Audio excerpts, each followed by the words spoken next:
When Xabi Alonso walked into the dressing room this summer, he did more than take a seat on the bench. He rewrote the unwritten order of Real Madrid's attack. For years, the left flank had been the almost exclusive domain of Vinicius Jr., a space where his lightning runs and improvisations felt untouchable. Rodrygo, meanwhile, often oscillated across both wings and into the middle, a vital spark but rarely a challenger for the left as a full-time proposition. Alonso's plan, blunt and unromantic, is to place both Brazilians squarely in competition for that single left-wing role and to make it clear that comfort and pass status will not protect anyone from being rotated or benched. The tactical reasoning is simple. Alonso sees in Rodrygo the same positional traits and disciplined defensive work that modern football demands from wide attackers. He believes that the ability to press from the left, to cut inside intelligently, and to maintain structural balance can come from either man, which forces a new question on selection mornings.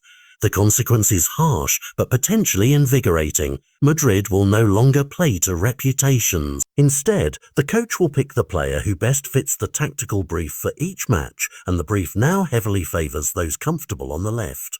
That means alternation, internal duels, and a campaign where every performance could redefine status. At first glance, this is a problem of minutes, but beneath the surface it is a cultural reset. Football teams with prolonged success rarely tolerate softness. Competition keeps standards high. Alonso's message, "No one has a guaranteed spot," is aimed not at humiliation but at sharpening edges. Sources inside the club say both Vinicius and Rodrygo have accepted this reality. Their friendship, born from shared national ties and locker room bonds, makes the compromise easier, but acceptance does not dilute ambition. If anything, it inflames it. Both know that to own the left will now require consistency, tactical discipline, and the occasional reinvention of their game. The ripple effects extend beyond two players.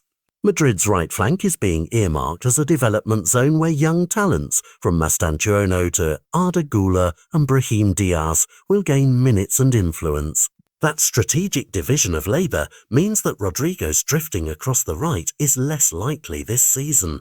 His ceiling under Alonso is to be a polished, left-sided attacker who can both finish and defend. For Vinicius, the challenge is existentially different.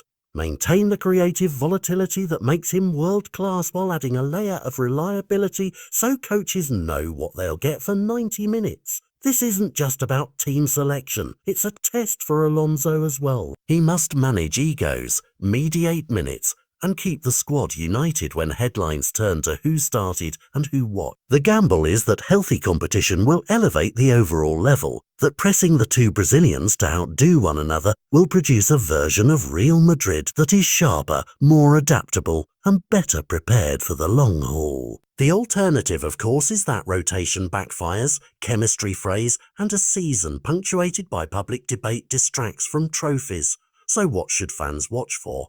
Early season lineups will be revealing. Who starts against the toughest opponents, who is trusted to shut down elite wingers, and which of the two responds to benching with a statement performance. Tactical tweaks, inverted runs, double pivots, or a more static right-side presence to compensate for wingless rotation will offer clues to Alonso's evolving plan.